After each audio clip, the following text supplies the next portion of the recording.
ಕೃಷ್ಣಪ್ಪ ಮೇಲೆ ನಮಗೆ ಪೂರ್ಣ ವಿಶ್ವಾಸ ಇದೆ.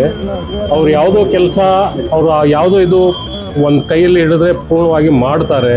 ಮತ್ತು ಇವತ್ತಿನ ಅವರು ಶಾಸಕರಾದ ನಂತರ ನಮ್ಮ ಟಿಂಬರಿಯಾಡು ಮತ್ತು ಮೈಸೂರು ರೋಡಲ್ಲಿ ನಮಗೆ ಯಾವ ಥರ ತೊಂದರೆನೂ ಇಲ್ಲ, ಭಾಳ ಅನುಕೂಲವಾಗಿ ಇದ್ದೀವಿ. ನಾವು ಕಂಪೇರ್ ಮಾಡಿದರೆ ಹಳೇದು ಒಂದು ಏನು ಮರ್ತು ಬಿಡಬೇಕು. ಇದು ಕೃಷ್ಣಪ್ಪ ಬಂದ ಮೇಲೆ ನಮಗೆ ಭಾಳ ಸಂತೋಷ ಇದೆ. ಇವತ್ತು ಏನು ಡ್ರೈನೇಜ್ ಕೆಲಸ ಮಾಡಬೇಕು ಅದು ಮಾಡಬೇಕು ಅಂತ ಬಂದಿದ್ದಾರೆ. ಅವರು ಏನು ಒಂದು ಕಮಿಟ್ಮೆಂಟ್ ಕೊಟ್ಟಿದ್ದಾರೆ, ಬೇಗ ಮುಗಿಸ್ತೀವಿ, ಅವ್ರು ಮಾಡ್ತಾರಂತ ನಮ್ಗೆ ಖಾತ್ರಿ ಇದೆ ಸರ್. ಮೈಸೂರು ನಮ್ಮ ಕ್ಷೇತ್ರದಲ್ಲಿ ಭಾಳ ಡೆವಲಪ್ಮೆಂಟ್ ಮಾಡಿದ್ದಾರೆ. ನಮ್ಗೆ ಏನು ತೊಂದರೆ ಇದ್ರೆ ಒಂದು ಸಣ್ಣ ಪುಟ್ಟ ಏನೋ ಇದ್ದರೆ ಅವರು ಭಾಳ ಸೀರಿಯಸ್ ಆಗಿ ಇನಿಷಿಯೇಟ್ ತೊಗೊಂಡು ನಮಗೆ ಭಾಳ ಹೆಲ್ಪ್ ಮಾಡಿದ್ದಾರೆ. ಲಾ ಆ್ಯಂಡ್ ಆರ್ಡರ್ ಇರಲಿ, ಬೇರೆ ಏನಾರು ಇರಲಿ, ಏನೋ ತೊಂದರೆ ಇರಲಿ, ನಮ್ಮ ಕೃಷ್ಣಪ್ಪನಿಂದ ನಮಗೆ ಭಾಳ ಸಂತೋಷ ಇದೆ.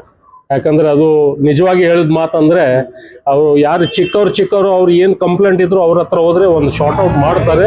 ಅದು ಒಂದು ನಮಗೆ ಕಾನ್ಫಿಡೆನ್ಸ್ ಇದೆ ಮತ್ತು ಖಾತ್ರಿ ಇದೆ. ನಾವು ಪಟೇಲ್ ಕಮ್ಯುನಿಟಿಲಿ ಇದ್ದೀವಿ, ಜಾಸ್ತಿ ಆಗಿದ್ದೀವಿ, ಪಟೇಲ್ ಇದ್ದೀವಿ ನಾವು ಗುಜರಾತೀಸು.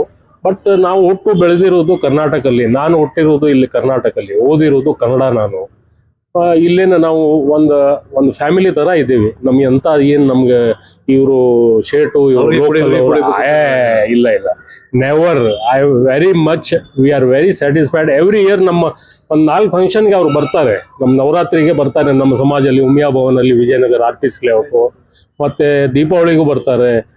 ಏನು ಒಂದು ಚಿಕ್ಕ ಮುಟ್ಟ ಯಾವುದೋ ಫಂಕ್ಷನ್ ಇದ್ರೆ ಒಂದು ಇನ್ವಿಟೇಷನ್ ಕೊಟ್ಟರೆ ಸಾಕು, ಇಲ್ಲಾಂದ್ರೆ ಫೋನಲ್ಲಿ ಹೇಳಿದ್ರು ಅವ್ರು ಬಂದಿರ್ತಾರಲ್ಲ, ಅದು ಒಂದು ದೊಡ್ಡ ಒಂದು ನಮ್ಮ ಅವ್ರ ಜೊತೆಗೆ ಅಟ್ಯಾಚ್ಮೆಂಟ್ ಆಗಿಬಿಟ್ಟಿದೆ. ಮತ್ತೆ ಯಾವುದೂ ನಮಗೆ ಹ್ಯಾರಾಸ್ಮೆಂಟ್ ಇಲ್ಲ, ಏನೂ ಇಲ್ಲ. ಏನಾರು ಇದ್ರೆ ಪಟೇಲ್ ಹೇಳ್ರಿ, ಏನಿದೆ ಅಂತ ಹೇಳ್ರಿ ಅಂದರೆ ಪಾಪ ಒಂದು ಸೀರಿಯಸ್ ಆಗಿ ಅವರು ಇಮಿಡಿಯೇಟ್ ಆ್ಯಕ್ಷನ್ ತೊಗೊಳ್ತಾರೆ. ಮತ್ತು ನಮ್ಮ ಈ ಕ್ಷೇತ್ರದಲ್ಲಿ ಲಾ ಆ್ಯಂಡ್ ಆರ್ಡರು ಏನು ಸೇಫ್ಟಿ ಆಗಿದೆಯಲ್ಲ, ಕಂಪೇರ್ ಟು ಬೇರೆ ಕ್ಷೇತ್ರಕ್ಕಿಂತ ನಾವು ಭಾಳ ಹ್ಯಾಪಿ ಆಗಿದ್ದೀವಿ ಸರ್.